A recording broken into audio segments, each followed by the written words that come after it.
Welcome to సరైన TV. ముందుగా headlines. Rahul వ్యాఖ్యలపై కాంగ్రెస్ ను నిలదీసిన రామచంద్రరావు. విద్యా సంస్థలను కించపరచడం కాంగ్రెస్ కు అలవాటన్న విమర్శ. సిక్కు గురువులపై వ్యాఖ్యలకు క్షమాపణ చెప్పాలన్న డిమాండ్. దేశ ఐక్యతకు విఘాతం కలిగించే రాజకీయాలపై హెచ్చరిక. అన్న ప్రసాదాల నాణ్యతపై టీటీడీ సమీక్ష. పప్పు ధాన్యాల ప్రమాణాలపై ప్రత్యేక సమావేశం. భక్తులకు అత్యుత్తమ ఆహారం అందించడమే లక్ష్యమని వ్యాఖ్య. నాణ్యతలో రాజీ ఉండదన్న టీటీడీ.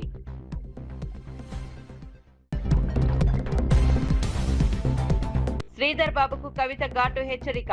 రాజకీయాల్లో హుందాతనం పాటించాలని సూచన. ప్రజా సమస్యలపై దృష్టి పెట్టాలన్న కవిత. తెలంగాణ ప్రజల తీర్పే అంతిమమని వ్యాఖ్య.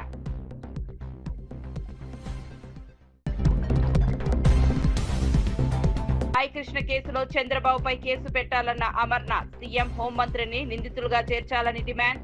లాకప్ డెత్ కేసులో ఆధారాలు మాయం చేశారన్న ఆరోపణ. సిబిఐ దర్యాప్తు జరిపించాలని విజ్ఞప్తి.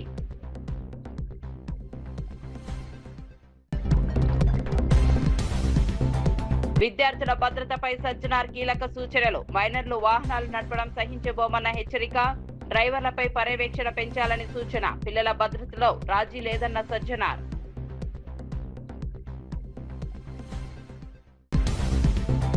వార్త వివరాల్లోకి వెళ్తే, విద్యా వ్యవస్థపై కాంగ్రెస్ నేత రాహుల్ గాంధీ చేసిన వ్యాఖ్యలు, సిక్కు గురువులపై పంజాబ్ ముఖ్యమంత్రి చేసిన వ్యాఖ్యలను తెలంగాణ బీజేపీ నేత ఎన్ రామచంద్రరావు తీవ్రంగా ఖండించారు.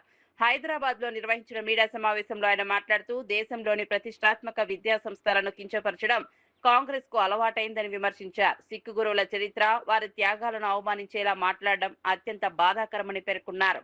సిక్కు సమాజ మనోభావాలను దెబ్బతీసేలా చేసిన వ్యాఖ్యలపై పంజాబ్ ముఖ్యమంత్రి వెంటనే క్షమాపణలు చెప్పాలని డిమాండ్ చేశారు. దేశ ఐక్యతను దెబ్బతీసే రాజకీయాలకు ప్రజలు తగిన బుద్ధి చెబుతారని హెచ్చరించారు. భారతీయ సంస్కృతి, మతపరమైన విలువలను కాపాడడం ప్రతి రాజకీయ నాయకుడి బాధ్యత అని రామచంద్రరావు స్పష్టం చేశారు. The education system should be in a different pattern when competing with the world. And today, Mr. Modi's education policy is in that direction. Mere criticism on the education system of the country will not stand, and it is not tenable also, because Congress itself has spoiled the education system in the entire country. They tried to anti-Indianize it. They tried to, in fact, make the people study under the urban Naxals who are supposed to be the main academicians, and then so therefore they have always neglected the nationalist point of view in academics. So now I think slowly the people and the students are going towards nationalistic point of view, and just because certain elements who are against Indianization of the education, against the nationalistic thinking of the education, are opposing it, and Rahul Gandhi supporting them without any thinking over it. So I think Mr. Rahul Gandhi should understand first that the education system is now changing as per the need of the world and international standards. BJP party has destroyed TMC and now Shiv Sena, Uday Thackeray party, and recently the SP party. In Maharashtra, they are giving security to the MPs. Security has to be provided to the people who have a threat from their own party because of their differences with the leader. Because the life of any person, even a small citizen, is very important. And therefore, when the MPs have their threat from their main party leaders and they threaten them, so naturally they seek security. And providing them widespread security by the state is a must, because they have been threatened, and to protect them is a duty of the state. BJP party has started main game in UP also. They are targeting SPM. In fact, the breaking of the parties of either it be TMC or UBT or what it may be, they are falling in their own weight. BJP has nothing to do with it. In fact, these people are having their own differences, and now it are coming to fore, and every person is now looking after their political future. And when they see that their leaders are actually not having people support, so definitely there will be a disturbances in their own party. So what is all happening in their parties, it is their business, it is their internal affairs, and they are falling apart because of their own follies and under their own weight. Being a same community, the Punjab CM Man is commenting on Sikh gurus. The religious sentiment of any religion has to be respected. And Mr. Man, who is from Punjab, he is also Punjab CM. He had heard the sentiments of Sikhs largely in Punjab. So therefore, the entire Sikh community in Punjab are unhappy with him for his comment on Guru Sahiban. So therefore, he should either apologize or he should tender resignation because of such a insult to the religious leaders in Punjab. Today Rahul Gandhi is birthday LFP leader. Mr. Rahul Gandhi's birth. Andhra Pradesh DSC నియామక ప్రక్రియలో తీవ్ర అవకతవకలు జరిగాయని వైఎస్ఆర్సీపీ రాజ్యసభ సభ్యుడు YV Subbareddy ఆరోపించారు. ఢిల్లీలో మీడియాతో మాట్లాడిన ఆయన కూటమి ప్రభుత్వ హయాంలో జరుగుతున్న డిఎస్సీ వ్యవహారం దేశవ్యాప్తంగా సంచలనం సృష్టించిన నీట్ పేపర్ లీక్ కంటే పెద్ద కుంభకోణమని పేర్కొన్నారు. లక్షలాది మంది నిరుద్యోగ యువత భవిష్యత్తుతో ప్రభుత్వం ఆటలాడుకుంటోందని విమర్శించారు. డిఎస్సీ ఎంపికల్లో పారదర్శకత లేదని, అర్హులైన అభ్యర్థులకు అన్యాయం జరిగిందని ఆరోపించారు. ఈ మొత్తం వ్యవహారానికి బాధ్యత వహిస్తూ విద్యాశాఖ మంత్రి నారా లోకేష్ తన పదవికి రాజీనామా చేయాలని డిమాండ్ చేశారు. నిరుద్యోగుల నమ్మకాన్ని దెబ్బతీసే చర్యలను ప్రజలు గమనిస్తున్నారని వైవి సుబ్బారెడ్డి అన్నారు. స్పోర్ట్స్ కార్పొరేషన్ వీటి ద్వారానో సర్టిఫికేట్లు ఇప్పించి దాని ద్వారా స్పోర్ట్స్ కోటా కింద రిక్రూట్మెంట్ చేయడం జరిగింది. ఇన్ని అవతవకలు జరిగి నిరుద్యోగ యువకులు, అర్హులైన నిరుద్యోగులు ఎంతో మంది ఉద్యోగ అవకాశాలు కోల్పోయే పరిస్థితి వచ్చి ఈరోజు కోర్టును ఆశ్రయించే పరిస్థితి వచ్చింది. ఇదంతా కూడా ఎట్లా లీక్ అయింది, బయటికి ఎట్లా వచ్చింది అంటే ఈ టెస్ట్ లో డిఎస్సి ఎగ్జామ్ లో ఫస్ట్ ర్యాంక్ వచ్చిన కుర్రోడు జాబ్ రాకపోతే, ఫస్ట్ ర్యాంక్ వచ్చిన కుర్రోడికి యువకుడికి జాబ్ రాకపోతే కోర్టులో వేయటం జరిగింది. కోర్టులో ఈ విషయం బయటపడింది. సో పేపర్ లీక్ అయింది. స్పోర్ట్స్ కోటా కింద ఏ విధంగా అర్హులు ఈ ఫస్ట్ ర్యాంక్ వచ్చిన వాళ్ళు ఉద్యోగాలు రాలా. ఈవెన్ స్పోర్ట్స్ కోటాలో కూడా గోల్డ్ మెడల్ వచ్చిన అతను కూడా ఉద్యోగం రాలా. సో ఏ స్థాయిలో డిఎస్సీలో అవకతవకలు జరిగాయో చూడండి. దానికోసమై ఇంతమంది నిరుద్యోగ యువకులకి, అర్హులైన నిరుద్యోగులకి అవకాశాలు రాకపోగా దీంట్లో పెద్ద స్కామ్ జరిగింది. పేపర్ లీక్ సుమారుగా 10 లక్షల నుంచి 15 లక్షలు మార్కెట్లో పేపర్లు దొరికే విధంగా వీడియో వైరల్ కూడా అయింది.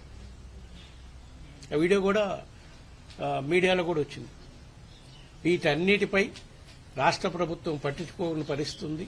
వైఎస్ఆర్ కాంగ్రెస్ పార్టీ తరఫున నిన్న రాష్ట్ర గవర్నర్ను కలిసి కూడా దీనిపై సిబిఐ ఎంక్వైరీ చేయాలని చెప్పడం జరిగింది. వైఎస్ఆర్ కాంగ్రెస్ పార్టీ తరఫున ఎంపీలందరం కూడా డిఎస్సీపై సిబిఐ ఎంక్వైరీ గాని, సిట్టింగ్ జడ్జి చేత గాని ఎంక్వైరీ చేయించాలని చెప్పి వైఎస్ఆర్ కాంగ్రెస్ పార్టీ తరఫున ఎంపీలందరం కూడా ఈరోజు ప్రధానమంత్రికి, హోమ్ మినిస్టర్కి, ఎడ్యుకేషన్ మినిస్టర్కి, సిబిఐ డైరెక్టర్కి అందరికి కూడా వినతి పత్రం ఇచ్చి దీనిపై సమగ్రంగా దర్యాప్తు చేయాలని కోరే కార్యక్రమం మీద ఈరోజు ఇక్కడికి రావడం జరిగింది. అదేవిధంగా ఇదొక 2 సంవత్సరాల్లో ఇది కేవలం ప్రధాన అంశంగా ఎందుకు చెప్తున్నామంటే ఎంతో మంది నిరుద్యోగ యువకులకి, అర్హులైన వాళ్లకు ఉద్యోగ అవకాశాలు రాకపోగా వాళ్లకు అన్యాయం జరిగింది కాబట్టి దీన్ని ప్రాథమికంగా తీసుకుని దీనిపై సిబిఐ ఎంక్వైరీ చేయాలి. అదేవిధంగా గత 2 సంవత్సరాల్లో ఏ విధంగా రాష్ట్రంలో కరప్షన్ అవినీతిమైపోయి అన్ని వ్యవస్థలు అవినీతిమయమనే దానికి రకరకాల అంశాలున్నాయి. ప్రధాన అంశం అమరావతి రాజధాని నిర్మాణం. అమరావతి రాజధాని నిర్మాణం సుమారుగా 49,000 ఎకరాల్లో కట్టేదానికి 2014 నుంచి మొదలుపెట్టారు. 49,000 ఎకరాలకి ఎకరాకి 2 లక్షల ఇన్ఫ్రాస్ట్రక్చర్ డెవలప్మెంట్ కానీ 1,00,000 కోట్లు అవసరం అవుతుందని చెప్పారు. మళ్ళా ఈ మధ్య కాలంలో చంద్రబాబు నాయుడు గారు మళ్ళా ఇంకో 50,000 ఎకరాలు ల్యాండ్ పూలింగ్ కింద తీసుకోవాలని ప్రపోజల్ పెట్టారు. అది కూడా మళ్ళా డెవలప్ చేయాలంటే ఎకరాకి 2 కోట్ల లెక్కన అది 1,00,000 కోట్లు. సుమారుగా 2 లక్షల కోట్లు అమరావతి ఇన్ఫ్రాస్ట్రక్చర్ డెవలప్మెంట్ ఖర్చు పెట్టే విధంగా వీళ్ళు ప్రణాళికల రూపకల్పన చేయడం జరిగింది. ఈ అంశం ఎందుకు చెప్తున్నానంటే అమరావతి క్యాపిటల్ నిర్మాణం పేరుతో పెద్ద ఎత్తున అవినీతి జరుగుతుంది. ఇదంతా ప్రజల సొత్తు. వీళ్ళు అప్పులు తెచ్చి రాజధాని నిర్మాణం చేసినా దాన్ని అవినీతిమయం ఏ విధంగా జరుగుతుందనే దానికి కొన్ని ఉదాహరణలు చెప్తాను. ఈరోజు అమరావతిలో సుమారుగా 50 లక్షల ఎస్ఎఫ్టీతో ప్రధాన సెక్రటరియట్ నిర్మాణం ప్రపోజల్ పెట్టారు. తెలంగాణలో ఈ మధ్య కాలంలోనే సెక్రటరియట్ భవన్ నిర్మాణం చేశారు. సుమారుగా 10 లక్షల చిల్లర ఎస్ఎఫ్టీతో చేశారు. అమరావతిలో 50 లక్షల స్క్వేర్ ఫీట్స్తో క్యాపిటల్ ప్రధాన బిల్డింగ్స్ నిర్మాణానికి టెండర్స్ కొంతమేరకు టెండర్లు కూడా పిలిచారు, కొన్ని ఫైనలైజ్ కూడా చేశారు. స్క్వేర్ ఫీట్ 20,500 రూపాయలకి కన్స్ట్రక్షన్ కాస్ట్. అందులో దీంట్లో ఇంక్లూడింగ్ ఈ మధ్య కాలంలో పిలిచిన గ్లాసు, క్లాడింగ్ అన్నీ కలిపి స్క్వేర్ ఫీట్కి 20,500 రూపాయలు. అయితే ఏ ప్రధాన నగరంలో అయినా రియల్ ఎస్టేట్ వ్యాపారం చేసేవాళ్ళైనా ల్యాండ్ కాస్ట్ కాక, ల్యాండ్ కాస్ట్ తోటే మాకు రియల్ ఎస్టేట్ వ్యాపారం చేసే మహేంద్ర రామరెడ్డి గారు ఉన్నారు.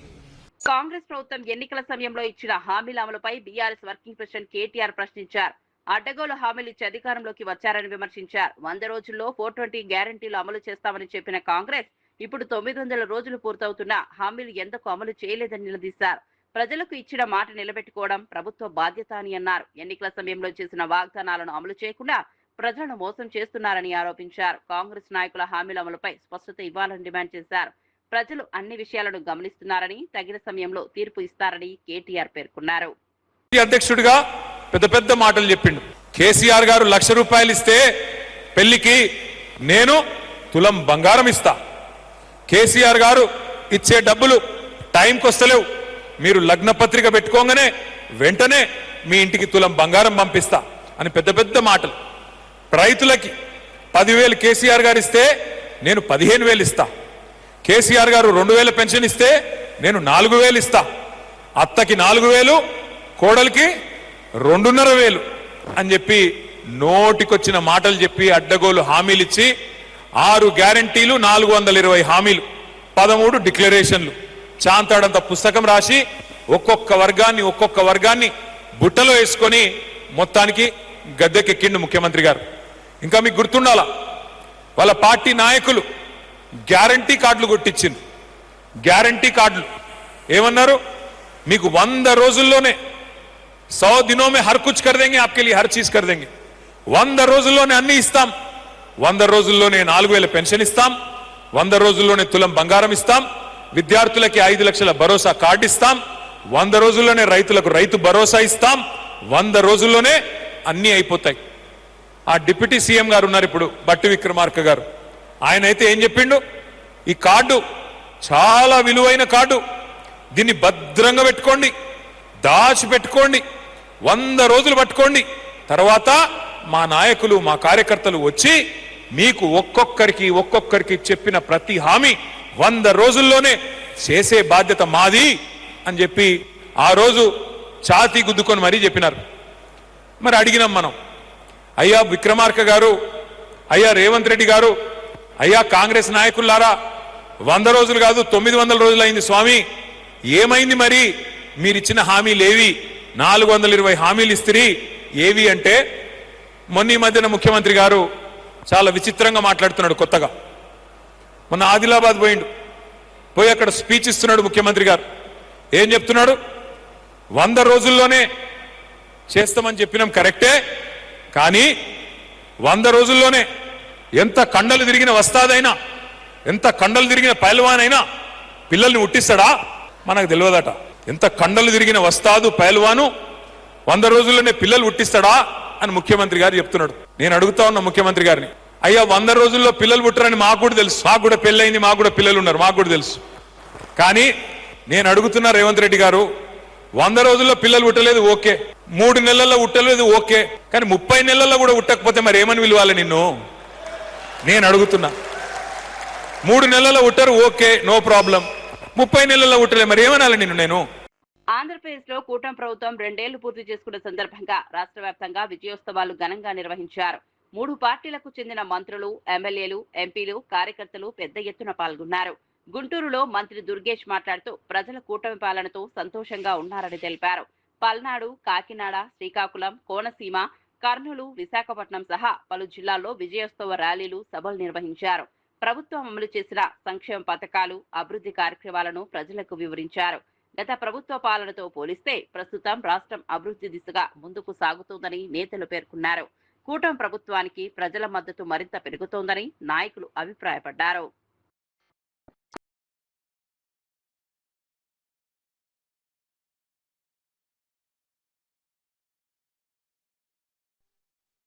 ఆ దుష్ట పరిపాలనకి భిన్నంగా పరిపాలన సాగిస్తా ఉన్నాం. ఈ రాష్ట్రంలో ఎక్కడా కూడా కక్ష సాధింపు ధోరణి లేదు. తప్పు చేసిన వాడు ఖచ్చితంగా చట్టానికి లోబడి ఉండాల్సిందే. శాంతి భద్రతలు కాపాడడం, మహిళల హక్కులు కాపాడడం, మహిళామ్మ తల్లికి అగ్రపీఠం ఇవ్వటం, వీటిని ప్రధానంగా పెట్టుకున్నటువంటి మనం ఈ పక్కనుంటే మహిళల్ని కించపరచడం, వారిని హేళన చేయటం, ఇవన్నీ ఆ పార్టీ యొక్క ప్రత్యేకతలు. చాలా సంక్షేమ కార్యక్రమాలు ఎక్కడా కూడా లోటు లేకుండా చక్కగా జరుగుతూ ఉన్నాయి. మరీ ముఖ్యంగా వినుకొండ ప్రాంతంలో, మాచర్ల ప్రాంతంలో చెరువులు ఉన్నాయి, కానీ చెరువులు పూడికపోయి మాకు వర్షం పడినప్పుడే నింపుకోవాలి, వాటిని బాగు చేస్తే బాగుంటుందని దాంట్లో భాగంగా RRR అని కేంద్ర ప్రభుత్వ స్కీమ్ ఉంది. దాంట్లో 10 చెరువులు ఇక్కడే మనం ప్రతిపాదించడం జరిగింది. వాటిని కూడా మనం శాంక్షన్ చేయించుకోవాలి, వాటి పనులు కూడా చేయించుకోవాల్సిన అవసరం ఉంది. డిఎస్సి నియామకాలపై వైఎస్ఆర్సీపీ తప్పుడు ప్రచారం చేస్తోందని ఎమ్మెల్సీ భూమిరెడ్డి రామ్గోపాల్ రెడ్డి ఆరోపించారు. నిరుద్యోగ యువతలో గందరగోళం సృష్టించడమే లక్ష్యంగా ఆరోపణలు చేస్తున్నారని విమర్శించారు. డిఎస్సిలో ఎక్కడ అవినీతి జరిగిందో నిరూపించాలని పలుమార్లు సవాల్ విసిరినా వైసీపీ నేతలు సమాధానం చెప్పలేకపోయారని అన్నారు. గవర్నర్, ప్రధాని వద్దకు ఫిర్యాదులు చేయడం రాజకీయ డ్రామా మాత్రమేనని పేర్కొన్నారు. బహిరంగ చర్చకు రావడానికి వైసీపీ నేతలు భయపడుతున్నారని ఆరోపించారు. చర్చ జరిగితే వారి ఆరోపణల్లో వాస్తవం లేదని ప్రజలకు తెలుస్తుందని అన్నారు. బొత్స సత్యనారాయణ, వైవి సుబ్బారెడ్డి వ్యాఖ్యలను కూడా భూమిరెడ్డి తీవ్రంగా తప్పుపట్టారు. మీ పాయింట్ ఎక్కడైతే మీరు అనుమానాలు వ్యక్తం చేస్తున్నారో వాటన్నిటిని కూడా నివృత్తి చేస్తామని గతంలో చెప్పాం, ఈ రోజు కూడా చెప్తాం, రేపు కూడా అదే చెప్తాం. కానీ మీరు దానికి పోకుండా బురద తల్లేసి మీరు కనుక్కోమని మాట్లాడుతూ ఉన్నారు. పారదర్శకత లోపిందంటున్నాడు బొత్స. పరీక్షలు పారదర్శకంగా జరిగాయి. మీ బాధ అంతా బొత్స గారి బాధ అంతా ఏంటంటే తెలుసా?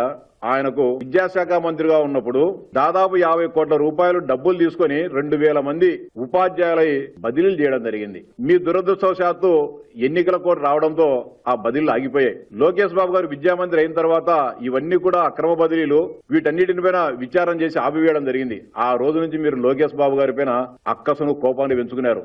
వైవి సుబ్బారెడ్డి గారికి సవాల్ చేస్తానా, ఈ 16,000 మంది ఉద్యోగాల్లో మా పార్టీలో యాక్టివ్ గా ఉన్న ఏ యువకునికైనా యువతికైనా ఉద్యోగాలు వచ్చినట్టు చూపించగలవని అడుగుతా ఉన్నా. నువ్వు నిరూపించగలవు సుబ్బారెడ్డిని సవాల్ చేస్తానా? పాఠశాలలు బాధ్యతాయుత పౌరులను తీర్చిదిద్దే కేంద్రాలుగా మారాలని Hyderabad police commissioner CV Anand Sajjanar అన్నారు. రవీంద్ర భారతిలో ట్రాఫిక్ పోలీసుల ఆధ్వర్యంలో నిర్వహించిన అవగాహన కార్యక్రమంలో ఆయన పాల్గొన్నారు. విద్యార్థుల భద్రత, ట్రాఫిక్ నిబంధనలు, మాదక ద్రవ్యాల నివారణ వంటి అంశాలపై పాఠశాల యాజమాన్యాలు ప్రత్యేక శ్రద్ధ చూపాలని సూచించారు. మైనర్లు వాహనాలు నడపడం ఎట్టి పరిస్థితుల్లోనూ సహించబోమని హెచ్చరించారు. విద్యార్థులను రవాణా చేసే వాహన డ్రైవర్లపై పాఠశాలల్లో నిరంతర పర్యవేక్షణ చేపట్టాలని సూచించారు. పిల్లల భద్రత విషయంలో రాజీ ఉండకూడదని స్పష్టం చేశారు. కార్యక్రమంలో GHMC commissioner RV Karnan, traffic joint CP Joel Davis తదితరులు పాల్గొన్నారు. సో అందుకు మీరు ఓన్లీ మనము సంవత్సరానికి నా స్కూల్ చూస్తాను, ఈ అకాడమిక్ ఇయర్ లేదంటే ఏదో రిజల్ట్ వస్తే నా స్కూల్ ఆ ర్యాంక్ వచ్చింది, ఈ స్కూల్ ర్యాంక్ వచ్చింది అనుకోవడానికి లేదు.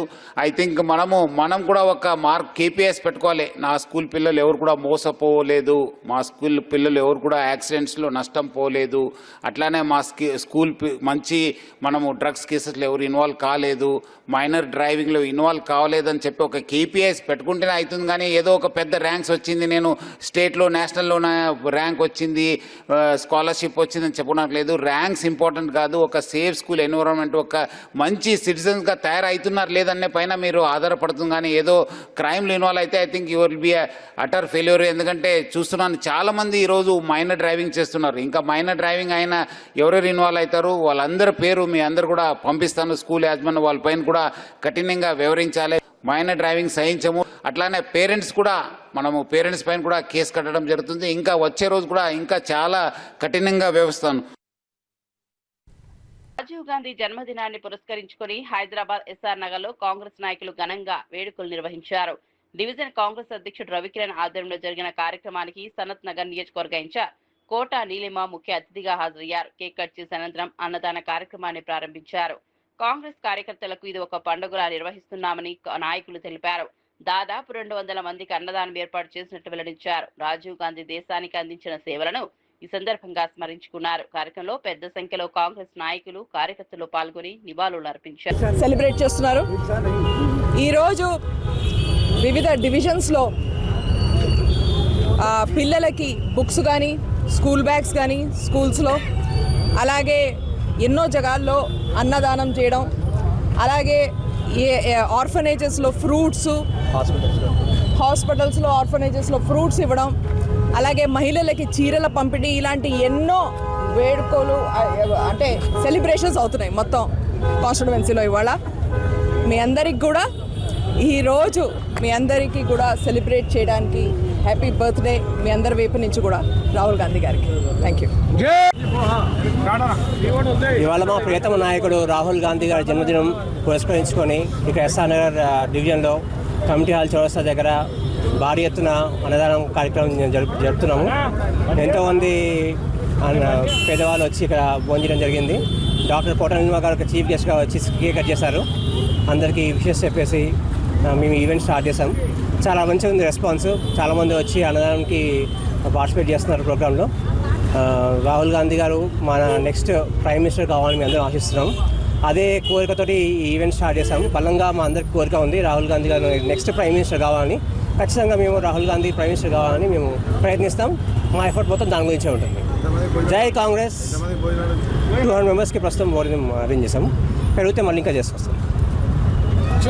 మంత్రి శ్రీధర్ బాబు వ్యాఖ్యలకు టీఆర్ఎస్ చీఫ్ కల్వకుంట్ల కవిత ఘాటుగా స్పందించారు. గతంలో తనతో రాజకీయంగా తలపడిన వారు ఎదురు దెబ్బలు తిన్నారని గుర్తు చేశారు. మరోసారి అదే విధంగా వ్యవహరిస్తే వచ్చే ఎన్నికల్లో తీవ్ర ఇబ్బందులు ఎదుర్కోవాల్సి వస్తుందని హెచ్చరించారు. ప్రజల సమస్యలపై పోరాటం చేస్తున్న తమను లక్ష్యంగా చేసుకుని విమర్శలు చేయడం సరికాదన్నారు. రాజకీయాల్లో హుందాతనం పాటించాలని సూచించారు. అధికారంలో ఉన్నవారు ప్రజల సమస్యల పరిష్కారంపై దృష్టి పెట్టాలని, అనవసర ఆరోపణలతో కాలక్షేపం చేయవద్దని పేర్కొన్నారు. తెలంగాణ ప్రజల తీర్పే అంతిమమని, దానిని ఎవరూ తక్కువ అంచనా వేయవద్దని కవిత వ్యాఖ్యానించారు. వస్తే మాత్రం మంచిగా ఉండదు. పొలిటికల్ గా నెక్స్ట్ టర్మ్ గురించి ఇబ్బంది పడే పరిస్థితి ఉంటుంది. కాబట్టి శ్రీధర్ బాబు గారు ఇటువంటి ప్రయత్నం చేయొద్దని కూడా కోరుతా ఉన్నా. గాదే సాయికృష్ణ లాకప్ డెత్ కేసుపై వైఎస్ఆర్సీపీ నేత, మాజీ మంత్రి గుడివాడ అమర్నాథ్ తీవ్ర స్థాయిలో స్పందించారు. ఈ కేసులో ముఖ్యమంత్రి చంద్రబాబును A1 గా, హోంమంత్రి అనితను A2 గా చేర్చి కేసు నమోదు చేయాలని డిమాండ్ చేశారు. యువకుడిని హత్య చేసి ఆధారాలను మాయం చేశారని ఆరోపించారు. రాష్ట్ర చరిత్రలో ఇలాంటి ఘటన ఎప్పుడూ చూడలేదని మండిపడ్డారు. ఏపీలో అంబేద్కర్ రాజ్యాంగం స్థానంలో రెడ్ బుక్ రాజ్యాంగం అమలవుతోందని విమర్శించారు. లాకప్ డెత్ వ్యవహారాన్ని కప్పిపుచ్చుకునేందుకు ఒక సిఐని బలిపశువుగా మార్చారని ఆరోపించారు.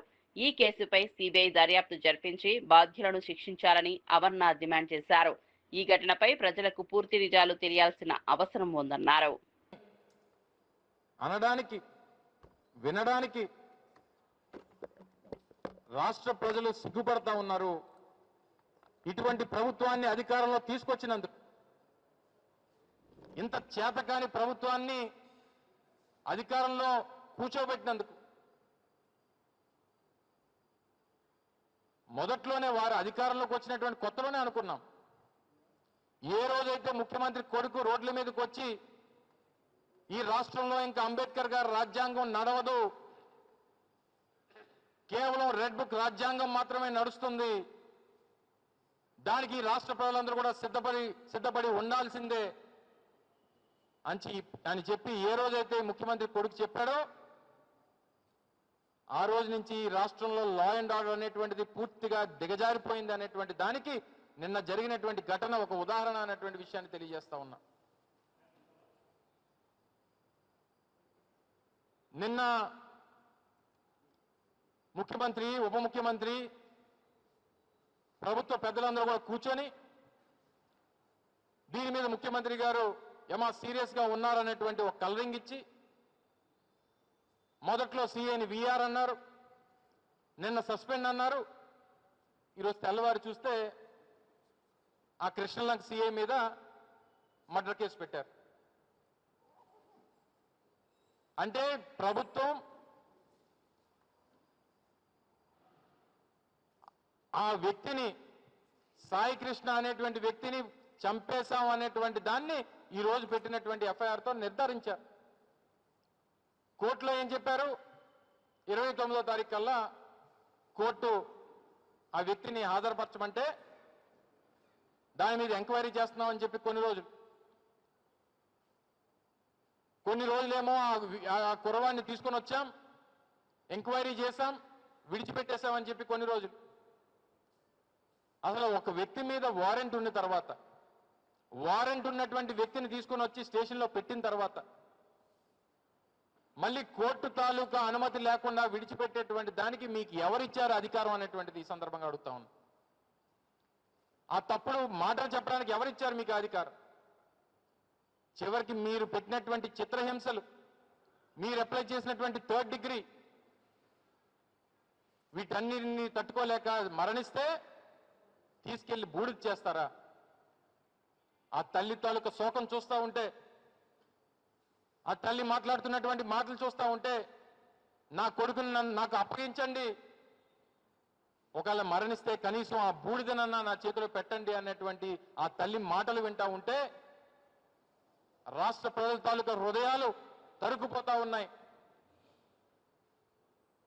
అంత చేతకాని ప్రభుత్వం ఈరోజు రాష్ట్రంలో ఉన్నందుకు, అంత చేతకాని ముఖ్యమంత్రి రాష్ట్రంలో ఉన్నందుకు, అంత చేతకాని హోంమంత్రి రాష్ట్రంలో ఉన్నందుకు, అంత చేతకాని పోలీస్ డిపార్ట్మెంట్ ఈ రాష్ట్రంలో ఉన్నందుకు ఈరోజు ప్రజలు తలదించుకునేటువంటి పరిస్థితి. దేశవ్యాప్తంగా ఇది ఒక సంచలనం. దేశ ప్రజలందరూ కూడా ముక్కున వేలేసుకునేటువంటి పరిస్థితి తీసుకుని వచ్చింది ఆంధ్రప్రదేశ్ రాష్ట్ర ప్రభుత్వం, ఈ రాష్ట్రంలో ఉన్నటువంటి పోలీస్ డిపార్ట్మెంట్ అనేటువంటి. మిగిలినటువంటి పోలీస్ అధికారులు కూడా ఇది ఒక గుణపాఠంగా. సాయి కృష్ణ అంశంలో తనపై వస్తున్న ఆరోపణలకు జనసేన నాయకుడు అమ్మిశెట్టి వాసు స్పందించారు. ఈ విషయంపై మీడియాకు వివరణ ఇచ్చిన ఆయన, సాయి కృష్ణ వ్యవహారం తనకు 28 రోజుల క్రితమే తెలిసిందన్నారు. తాను ఎలాంటి సెటిల్మెంట్లు, ఆర్థిక లావాదేవీల గురించి మాట్లాడలేదని స్పష్టం చేశారు. బాధిత కుటుంబాన్ని పరామర్శించేందుకు మాత్రమే వారి ఇంటికి వెళ్లినట్లు తెలిపారు. అక్కడ జరిగిన ఘటనపై వ్యక్తిగతంగా తెలుసుకోవాలనే ఉద్దేశంతోనే వెళ్లానని పేర్కొన్నారు. తనపై కావాలనే కొందరు దుష్ప్రచారం చేస్తున్నారని ఆరోపించారు. వాస్తవాలు తెలుసుకోకుండా తన పేరుని ఈ వివాదంలోకి లాగడం సరికాదన్నారు. ప్రజలు అసత్య ప్రచారాలను నమ్మవద్దని, నిజాలు బయటకు వస్తాయని అమ్మిశెట్టి వాసు వెల్లడించారు. వాళ్ళ పరామర్శించి అక్కడ ఏం జరిగిందో తెలుసుకోవడానికి వెళ్ళటం జరిగింది. అక్కడ వాళ్ళు నాకు వివరంగా కొంత విషయాన్ని చెప్పటం, దాని తర్వాత పోలీసు వారితో నేను మాట్లాడటం, పోలీసు వారేమో అరెస్ట్ వారెంట్ ఉంది, ఆ వ్యక్తి దొరకట్లేదు, మాకు సంబంధం లేదని వాళ్ళు మాట్లాడటం, లేదు ఉన్నారు కంపల్సరీ లాకప్లోనే ఉన్నాడు, వాళ్ళు బయట పెట్టలేదని వీడు మాట్లాడటం, ఏదైనా చట్టరీత్యా చర్యలు తీసుకుంటామని వాళ్ళు చెప్పటం, దాన్నే ప్రొసీడ్ అవ్వండి అని చెప్పి మేము మాట్లాడటం జరిగింది. అంతేగాని వ్యక్తిగతంగా ఏదో పోలీసు వారిని వెనకేసుకొచ్చి వాళ్ళ వైపున మేము మాట్లాడింది కానీ ఏమీ లేదు. ఎటువంటి ఇది సెటిల్మెంట్ కానీ ఎటువంటి ఫైనాన్షియల్ ట్రాన్సాక్షన్ కానీ మాట్లాడటం అయితే జరగలేదు. దయచేసి అందరూ అర్థం చేసుకోండి. ఇది కావాలని వైసీపీ నిన్నటి వరకు నా పేరు చెప్పనటువంటి ఆ కుటుంబం ఈరోజు కావాలని వైసీపీ నాయకులు జనసేనని పార్టీని ఆపాదించడం కోసం కావాలని అంబటి రాంబాబు గారు దగ్గరుండి మా పేర్లు చెప్పడం జరిగింది. దయచేసి మీరు అందరూ అర్థం చేసుకోండి. బాధ్యతల తరపునే జనసేన పార్టీ కానీ మేము కానీ నిలబడతాం. ఆ తల్లికి న్యాయం చేయాలనే ఉద్దేశం తప్ప మాకు ఎటువంటి ఆలోచన లేదు. ఈరోజు కూడా తన బిడ్డ తనకు దొరకాలని మనస్ఫూర్తిగా దేవుణ్ణి ప్రార్థిస్తా ఉన్నాం. అదేవిధంగా వాళ్ళకి కుటుంబానికి ఏ అవసరం వచ్చినా ఇప్పుడు ఏదైతే ముఖ్యమంత్రి గారు, ఉప ముఖ్యమంత్రి గారు, డీజీపీ గారు చెప్పారో అక్కడున్న ఆఫీసర్ను కానీ సస్పెండ్ చేయటం, అదేవిధంగా ఒక ఎంక్వైరీ చేయించటం, చట్టం తన పని తాను చేసుకునే విధంగా ఈరోజు కూటమి ప్రభుత్వం తీసుకున్న చర్యలు మీరు అందరూ చూస్తూ ఉన్నారు. దయచేసి ఇది రాజకీయం చేయవాకండి. రాజకీయాలకు సంబంధం లేదు. ఆ వ్యక్తులు ఆ తల్లి బాధ చూడలేక మేము ఇంటికి వెళ్ళి పరామర్శించిన మాట వాస్తవం, అంతకు తప్ప దీంట్లో ఏ విషయం జరగలేదు. ఏదైనా బాధ్యతల తరపునే మేము నిలబడతామని మేము ఈ మీడియా తిరుమలలో భక్తులకు అందించే అన్న ప్రసాద నాణ్యత, పరిశుభ్రత ప్రమాణాలను మరింత మెరుగుపరిచే దిశగా టీటీడీ చర్యలు చేపట్టింది. ఈ నేపథ్యంలో టీటీడీ అదనపు ఈవో వెంకయ్య చౌదరి పప్పు మిల్లర్లతో ప్రత్యేక సమీక్షా సమావేశం నిర్వహించారు. పద్మావతి అతిథి గృహంలోని సుధర్మ హాల్లో జరిగిన ఈ సమావేశంలో అన్న ప్రసాదాల తయారీలో ఉపయోగించే పప్పు, ధాన్యాల నాణ్యతపై చర్చించారు. భక్తులకు అందించే ప్రతి ఆహార పదార్థం అత్యుత్తమ ప్రమాణాలతో ఉండాలని అధికారులు స్పష్టం చేశారు. నాణ్యతలో ఎలాంటి రాజీ పడకుండా సరఫరాదారులు వ్యవహరించాలని సూచించారు. తిరుమలకు వచ్చే లక్షలాది మంది భక్తులకు రుచికరమైన ఆరోగ్యకరమైన ఆహారం అందించడమే లక్ష్యమని టీటీడీ పేర్కొంది. నాణ్యత పర్యవేక్షణను మరింత కట్టుదిట్టం చేయాలని సమావేశంలో నిర్ణయించారు.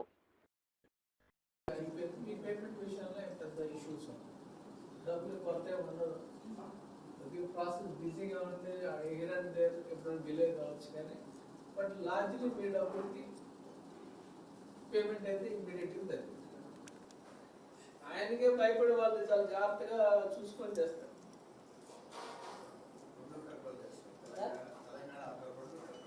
అదొకటి. ఇంకోటి, ఒకసారి ప్రొడక్ట్ డెలివరీ చేసిన తర్వాత మన దగ్గర ఖచ్చితంగా మనం చెప్పగలం నుంచి వచ్చిన ప్రొడక్ట్ అంత బాగాలేదు, క్వాలిటీ మెయింటైన్ చేయాలి అనేది ఆటోమేటిక్గా మా వాళ్ళు చూడంగా చెప్పేసి వాళ్ళు ఉంటారు. మా లడ్డూలు అయితే అది చూడంగా చెప్పారు, లోపలికి కూడా వెళ్ళాలని చూసి చెప్పారు. సప్లై ఓవరాల్ మంత్లీ ఎంత వస్తుంది, ఓవరాల్ 3 months ఎంత వస్తుంది, ఓవరాల్ ఇయర్ లో ఎంత వస్తుంది అవన్నీ మా వాళ్ళు ఇస్తారు. దానికి సంబంధించి ఒక ఎంఓయూ చేయొచ్చు. ఫస్ట్ ఇమీడియట్ గా లీగల్ గా వెళ్ళాలి కాబట్టి రేట్ని ఎలా డిసైడ్ చేస్తాం, అదే మొత్తం రూల్ ఆఫ్ కంటెన్షన్ మనకి లీగల్ గా ఇష్యూ వచ్చే కదా. We're not buying through a tender process, we're buying through అగ్రివాచ్లో మార్కెట్ అగ్రివాచ్ అడ్రస్లో కంపేర్ చేసి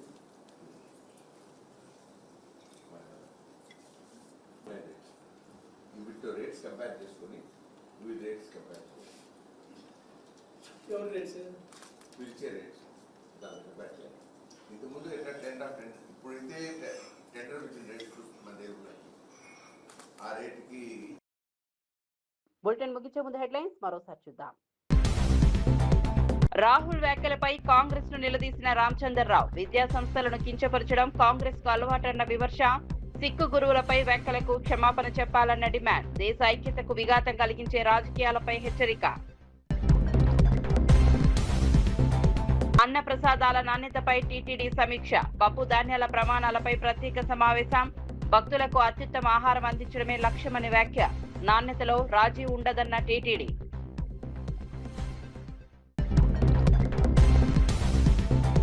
శ్రీధర్ బాబుకు కవిత ఘాటు హెచ్చరిక.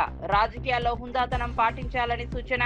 ప్రజా సమస్యలపై దృష్టి పెట్టాలన్న కవిత. తెలంగాణ ప్రజల తీర్పే అంతిమమని వ్యాఖ్య.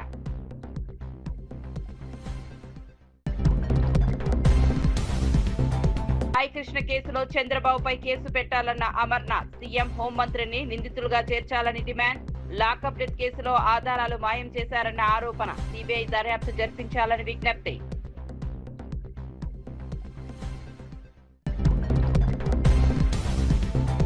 విద్యార్థుల భద్రతపై సజ్జనార్ కీలక సూచనలు. మైనర్లు వాహనాలు నడపడం సహించబోమన్న హెచ్చరిక. డ్రైవర్లపై పర్యవేక్షణ పెంచాలని సూచన. పిల్లల భద్రతలో రాజీ లేదన్న సజ్జనార్.